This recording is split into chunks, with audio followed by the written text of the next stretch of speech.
Eu estou aqui só para ser verdadeiramente útil. Eu estou aqui para representar aquele que me enviou. Eu não tenho que me preocupar com o que dizer ou o que fazer, porque aquele que me enviou me dirigirá. Eu estou contente em estar aonde quer que Ele deseje, sabendo que Ele vai comigo. Eu serei curada na medida em que eu permitir que Ele me ensine a curar.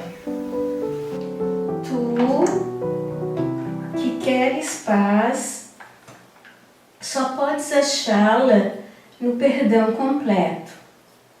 Ninguém aprende a menos que queira e acredite que precisa de aprendizado de alguma forma. Embora não exista nenhuma falta na criação de Deus, ela é bem evidente no que tu fizeste. De fato, essa é a diferença essencial entre um e outro. Falta implica em que estarias melhor se estivesses em um estado de algum modo diferente daquele em que estás.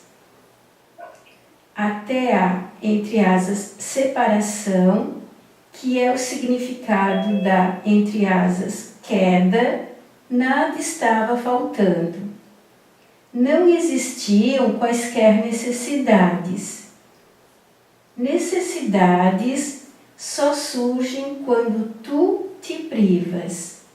Ages de acordo com a ordem particular de necessidades que estabeleces.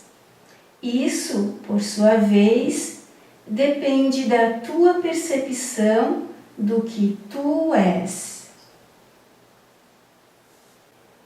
O senso de separação de Deus é a única falta que realmente precisas corrigir. Esse senso de separação nunca teria surgido se não tivesse distorcido a tua percepção da verdade e assim percebido a ti mesmo como se algo estivesse te faltando. A ideia de ordem de necessidades surgiu porque, tendo feito esse erro fundamental, já tinhas te fragmentado em níveis com diferentes necessidades. À medida que te integras, vens a ser uno e as tuas necessidades, consequentemente, vêm a ser uma só. Necessidades unificadas conduzem à ação unificada, porque isso produz uma ausência de conflitos. O senso de separação de Deus é a única falta que nós devemos corrigir. Quando diz, busca primeiro o reino e tudo mais te será dado por acréscimo, e nada te faltará, essa é a chave. Porque nós buscamos suprir as faltas todas, em todos os níveis em que nos fragmentamos. Quando nós nos fragmentamos em diferentes níveis, nós fomos acolhendo diferentes necessidades. Vejam o corpo. O corpo era o corpo. Depois que foram separados em fragmentos o corpo, nós não precisamos mais de um médico, nós precisamos de uns quantos. Tem o médico do pé, o médico da unha, o médico da pele, o médico do coração, o médico do rim, o médico do cabelo, o médico do dente, o médico do nariz, o médico do olho, o médico do ouvido, o médico de quantas partes nós podemos fragmentar. Quando eu era criança na cidade só tinha um médico, ele resolvia tudo. Resolvia fratura de osso, resolvia qualquer coisa. Não tinha necessidade de especialidades. E aí foram se criando os especialistas, nisso e naquele outro. Vejam quantas necessidades nós temos só no corpo. Aí você vai no dentista, tem o dentista, e aí tem o especialista em tal coisa do dente, o especialista em outra área do mesmo dente. Para o mesmo dente precisa 3, 4, 5 dentistas. Agora as outras necessidades. Não dá tempo de fazer mais nada. Nós ficamos correndo atrás de suprir as necessidades. Nós precisamos de roupa para frio, roupa para calor. Se sair no sol precisa filtro solar, precisa sombrinha. Se sair na chuva precisa guarda-chuva, precisa capa, precisa isso, precisa aquilo. Quanta coisa a gente precisa para qualquer atividade que a gente vai fazer, um montão de necessidades. Não dá tempo para mais nada. Aí vamos fazer a meditação do curso. Espera um pouquinho. Primeiro eu preciso, e agora eu preciso, e depois eu preciso. Eu uma vez estava num curso, eu estava colocando esse aspecto de busca primeiro o reino. Porque se você resolver isso, você resolve tudo. Nada mais te faltará. E tudo te será dado por acréscimo. Mas aí o rapaz disse para mim, Jorge, só que agora eu estou casando. Agora eu não posso me dedicar a isso. Tá. E quando tu acha que pode? Bom, primeiro eu vou querer ter filhos, vou criar os filhos, aí quando os filhos vão para a faculdade, depois não sei mais o que, depois não sei mais isso, mais aquilo, mas não sei o que. Ele disse, mas eu posso fazer isso no final, não posso? Depois que criar a família, bom, depois vão vir os netos, você vai ter que cuidar dos netos. Tem os netos, e depois os bisnetos. Não vai ter tempo nunca. Porque as necessidades, elas vão ocupando todo o nosso espaço-tempo. Se nós não determinarmos os nossos propósitos e as nossas prioridades, nós vamos ficar vagando aqui de um lado para o outro e não vamos sair do lugar. Porque todas essas necessidades que nós vamos suprindo é muito dentro do tempo. Você supre hoje, amanhã tem de novo, amanhã tem outra, depois tem mais. Isso não acaba nunca. Assim, busca primeiro o reino, e nada te faltará, e tudo te será dado por acréscimo. Explica que a única falta que nós temos que restaurar é a falta de Deus, a falta do reino, a nossa separação de Deus. Se nós conseguirmos solucionar isto, tudo o mais estará solucionado.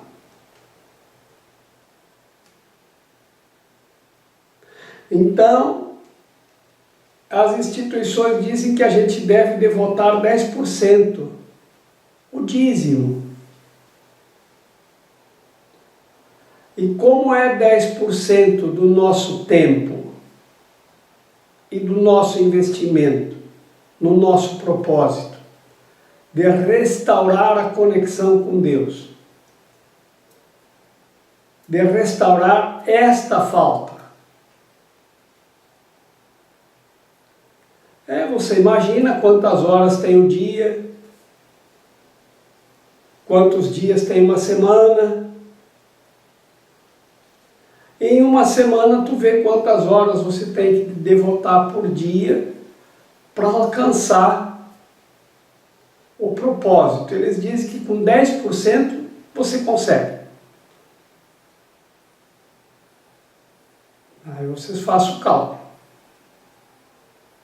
Quanto vocês estão investindo no propósito? Mas no parágrafo anterior, ele diz assim: o aprendizado tem que ter um aprendiz que quer aprender. Se ele não quer aprender, não há como. Ele tem que estar interessado no aprendizado e tem que querer aprender. Se ele está interessado e quer aprender, ele aprende. E o que é que temos que aprender? A priorizar o que realmente é prioritário. Busca primeiro o reino e tudo mais te será dado por acréscimo. O senso de separação de Deus é a única falta que realmente precisas corrigir. A ideia de ordem de necessidades que decorre do erro original, segundo o qual alguém pode ser separado de Deus, requer correção no seu próprio nível, antes que o erro de perceber níveis possa ser de alguma forma corrigido. Tu não podes comportar-te de maneira eficaz enquanto funcionares em níveis diferentes.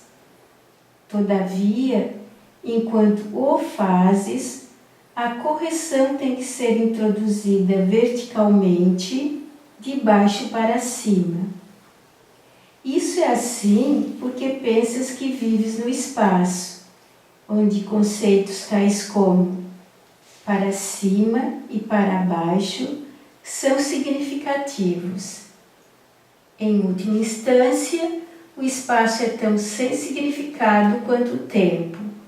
Ambos são meramente crenças. Como são esses níveis que devemos corrigir verticalmente, antes que a percepção seja curada, de perceber níveis? Vamos colocar assim: qual é o nível mais baixo? O nível mais baixo é o nível do chão, é o nível mais baixo. Onde estão os corpos físicos? No nível do chão. Então, o nível físico é o nível mais baixo. Depois, vamos colocar o emocional, sentimental, mental. Depois, o espiritual. Como o espírito é perfeito, como sempre foi e sempre será, não há nada a corrigir. Tampouco há males espirituais ou males de espírito.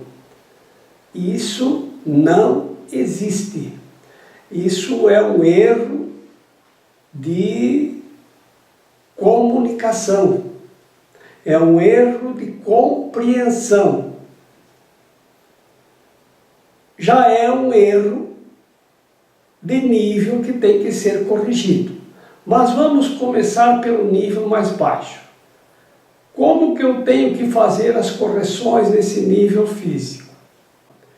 Eu devo uma moeda para João. Como eu faço para corrigir? Pago a João a moeda.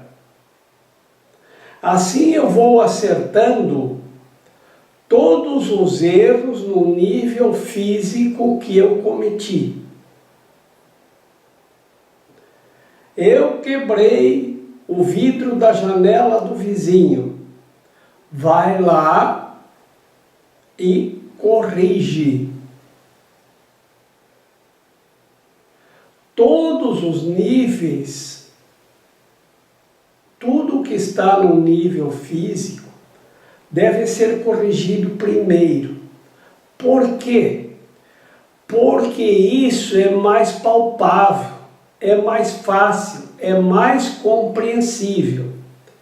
E o físico é um instrumento de aprendizado. O espírito é perfeito como sempre foi e sempre será. A mente é o aprendiz e o físico é um instrumento do aprendizado, é o laboratório. É onde nós temos a coisa palpável, onde nós podemos perceber todas as coisas de forma palpável. Esse é o nosso laboratório, é aqui que nós temos que trabalhar primeiro. Então corrige tudo que tens que corrigir nesse nível, vai corrigindo. Lembrou de alguma coisa, corrige, lembrou de outra, corrige. Ficou uma coisa pendente, corrige. Vai tudo trabalhando no nível físico. Lembra, de baixo para cima, no sentido vertical. Primeiro que está embaixo. Após isto, vamos para o nível seguinte. Vamos para o nível dos sentimentos. O que eu guardei. O amor não guarda mágoas. E as mágoas escurecem a minha visão. E assim eu não consigo ter a visão de Deus e do Espírito, que é amor, alegria, paz, felicidade. Agora, com quem eu estou magoado? E estou com mágoa de quem? Vamos trabalhando aí. Por palavras. O que eu disse que magoou alguém ficou por isso mesmo. O que alguém disse que eu fiquei contrariado. Então são as palavras, as ações e os atos. Tudo nos níveis mais baixos. Nós vamos de baixo para cima. As ações, os atos e agora as palavras. E tudo isso, o que nós agregamos no nível do sentimento, o que nós sentimos e está guardado, tudo isso tem que resolver. E depois no nível da mente, das ideias e dos pensamentos.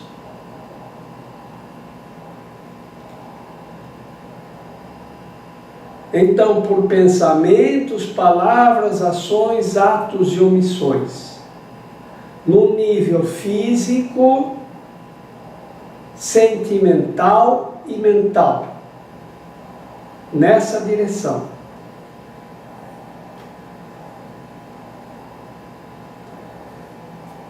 Para não fazermos confusões de níveis. Se eu devo uma moeda, não adianta eu levar um doce. Não adianta eu dizer palavras bonitas. Não adianta eu pensar nada. Eu tenho que pagar a moeda.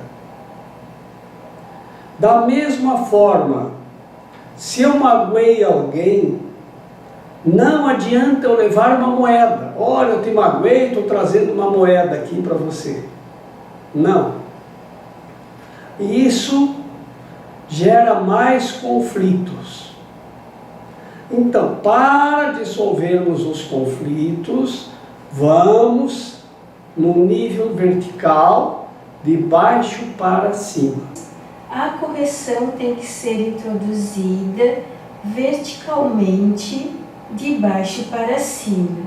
O fato de que aqui ele utiliza de baixo para cima no nível vertical não quer dizer que isso seja real, esses níveis verticais de baixo para cima, mas sim porque serve de referência para nós, porque nós acreditamos no espaço e nas direções do espaço. E acreditamos no tempo. No entanto, aqui vale lembrar a relatividade, que tanto o tempo quanto o espaço são relativos. E tempo é uma medida que, tal qual o espaço também é, e uma serve para dar sustentação à outra. E são, em última instância, sem significado. Por quê? Porque não são medidas estáveis. Assim,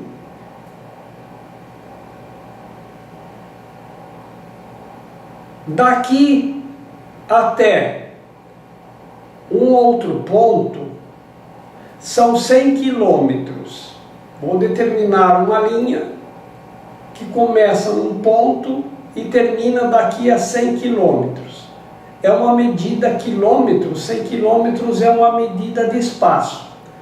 Quanto tempo eu levo para vencer esse espaço? Se eu for caminhando, talvez uns 3 dias. Se eu for a cavalo, talvez 2. Se eu for de carro, 1 hora. Se eu for de avião, 5 minutos, 10.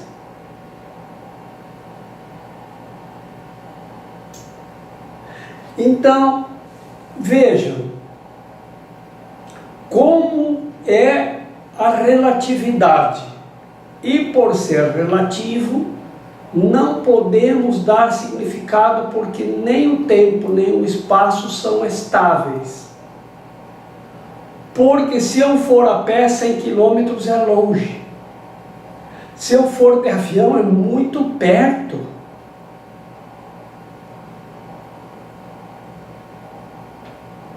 Se eu for ali contratar um táxi aéreo para fazer uma viagem de 100 quilômetros, ele vai dizer, mas por que o senhor não vai de carro? É muito perto. Isso não dá nem para decolar e aterrissar. O custo é muito alto. Então vejam como não tem significado. E como se entende, então, pela relatividade, que o tempo e o espaço não são nada. Uma lei serve para dar sustentação à outra. Uma lei não. O espaço, como medida, sustenta o tempo como medida.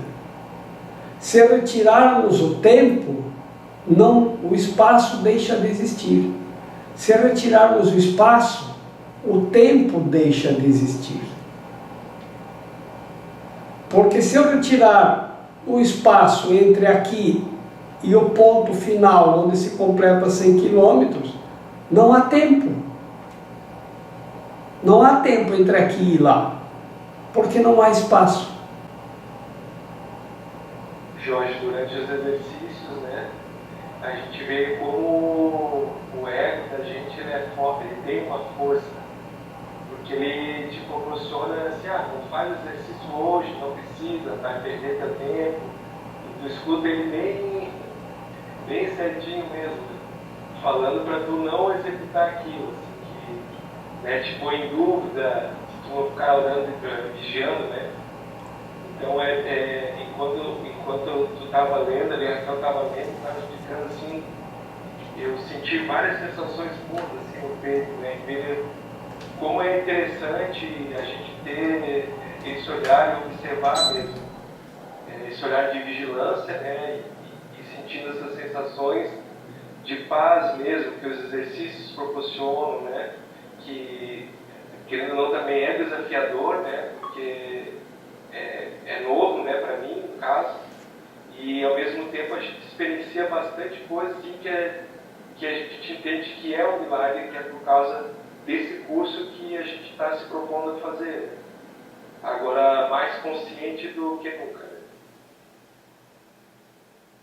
É verdade. A gente não pode subestimar a força do erro, que o ego é o erro, né? Porque mesmo equivocado, ele foi feito pelo Filho de Deus. Então, tudo que é feito pelo Filho de Deus tem força. Por isso que mesmo as crenças equivocadas têm poder. Então, o ego tem poder, sim, não pode subestimar o poder do ego. E como nós estamos acostumados a sermos levados pelo ego, e o que é o ego? É esse que gera as necessidades. É esse eu que está em mim, que eu alimento, preenchendo as necessidades dos diferentes níveis. Esse ego, ele é muito forte. Por isso, realmente, nós temos que nos fortalecer. Nós temos que estarmos com as mentes unidas num propósito, e as mentes estando unidas num propósito, como estamos nesse grupo, isso nos fortalece, isso nos dá força para que possamos persistir, para que possamos estar aqui toda quarta-feira. Porque se nós formos deixando, não vai hoje, vai descansar, vai isso, vai aquilo. Aí na outra quarta você já está mais fraco, na outra mais fraco, e vai enfraquecendo, e não vem mais, não vai mais. A oportunidade foi perdida nesse momento, tem que esperar aparecer outra, em que você possa se fortalecer para continuar novamente.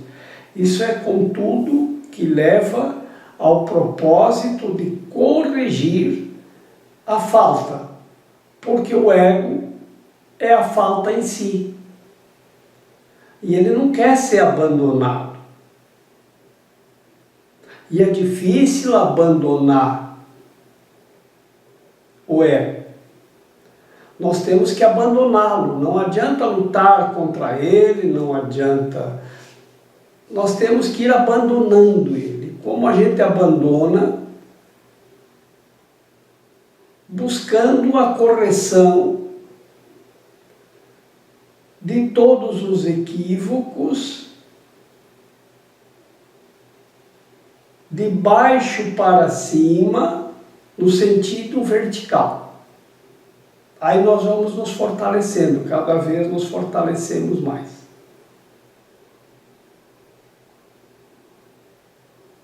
Mas se nós dermos uma fraquejada, o ego volta. Então não podemos subestimar o poder das crenças que nós depositamos no ego. Se nós demos ao ego o poder para nos atrair com suas necessidades, é o poder que nós damos. mas quando você vai retirar esse poder, nós mesmos que criamos uma parte, não aceitamos. A gente não quer, ninguém quer perder poder. Ninguém quer deixar de ter poder. Ninguém quer deixar de exercer o poder.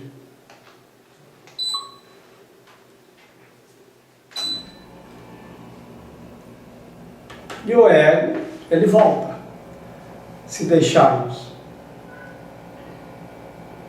Tinha um rapaz que tinha um gato que morava na frente da casa. E ele não gostava do gato. E o gato estava sempre parado na porta da casa dele. Aí um dia ele disse, eu vou dar um jeito de sumir com esse gato. Aí ele pegou o gato, botou num saco e levou ele a uns 5 quilômetros mais ou menos, tinha um rio. Ele balançou o saco com o gato, rodeou e soltou, jogou lá do outro lado do rio. E aí voltou para casa. Quando voltou para casa, o gato já estava lá, chegou antes dele. Disse, não é possível. No dia seguinte, ele disse, hoje eu me livro do gato. Botou o gato no saco, botou no carro e começou a dar a volta. Fazia a volta no sentido horário, depois no sentido anti-horário, vou fazer ele perder o senso de direção, não vai conseguir voltar. Ia para frente, para trás, ia para um lado, para o outro, e foi andando, e foi andando, e foi andando, né? E eu andava uns 10 quilômetros e fazia tudo de novo, para um lado, para o outro, para cima, para baixo. Rodeava para a esquerda, para a direita, no sentido anti-horário, no sentido horário, né?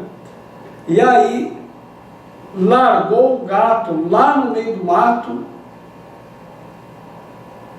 e aí ele parou num lugar onde o GPS não estava funcionando, ligou para casa e disse, mulher, olha aí na porta ver se o gato já chegou. Ela foi lá e disse, o gato está ali, pergunta para ele como ele fez para voltar, que eu estou bem perdido aqui. Então, o ego é um gato no saco. Não adianta você tentar se livrar dele sem fazer as correções. Tem que fazer, e sempre de baixo para cima, no sentido vertical. E assim nós vamos nos fortalecendo. E assim, daqui um pouco, o gato perde o interesse por nós e ele vai embora sozinho. O propósito real desse mundo é ser usado para corrigir a tua descrença. Tu nunca podes controlar os efeitos do medo por ti mesmo, porque fizeste o medo e acreditas no que fizeste.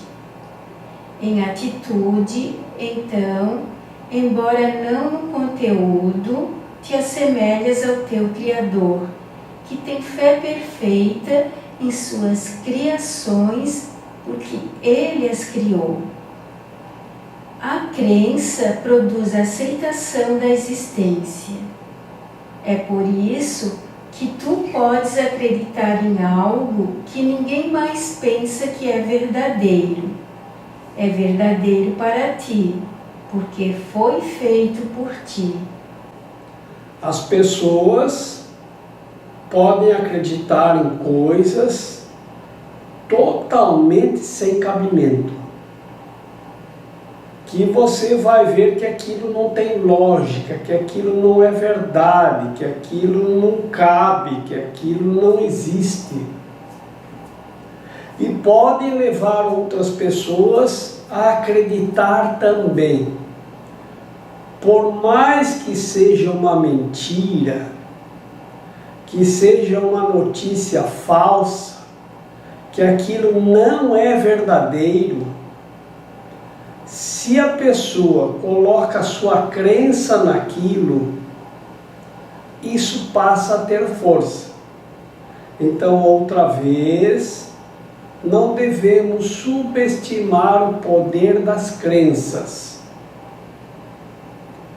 porque podemos acreditar em coisas realmente inacreditáveis, naquilo que não é, naquilo que é mentira, naquilo que não tem realidade nenhuma. O fato de ser uma mentira, de não ter realidade, não perde o poder da crença para aquele que acredita. Nós fizemos o medo e acreditamos nele. E quando você acredita no medo, você perde o controle sobre as consequências do medo. Porque você acredita naquilo que você fez. Quem não fez o medo não acredita no medo.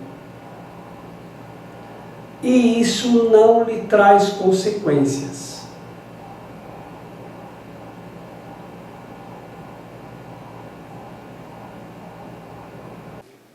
Todos os aspectos do medo são inverídicos, porque não existem no nível criativo e, portanto, absolutamente não existem. Qualquer que seja a extensão da tua disponibilidade para submeter as tuas crenças a esse teste, nessa mesma extensão, as tuas percepções são corrigidas. Para separar o falso do verdadeiro, o milagre procede nestas linhas. 2 pontos. O amor perfeito exclui o medo. Se o medo existe, então não há amor perfeito. Mas só o amor perfeito existe. Se há medo, ele produz um estado que não existe. Acredita nisso e tu serás livre. Só Deus pode estabelecer essa solução e essa fé é o seu dom. E estendo a todos as bênçãos de Deus para que possamos compartilhar a alegria da vontade do reino, que é felicidade e amor e alegria. Em nome do Pai, do Filho e do Espírito Santo. E eu estou aqui, eu estou aqui só para ser verdadeiramente útil. Eu estou aqui para representar aquele que me enviou. Eu não tenho que me preocupar com o que dizer ou o que fazer, porque aquele que me enviou me dirigirá. Eu estou contente em estar aonde quer que Ele deseje, sabendo que Ele vai comigo. Eu serei curada na medida em que eu permitir que Ele me ensine a curar.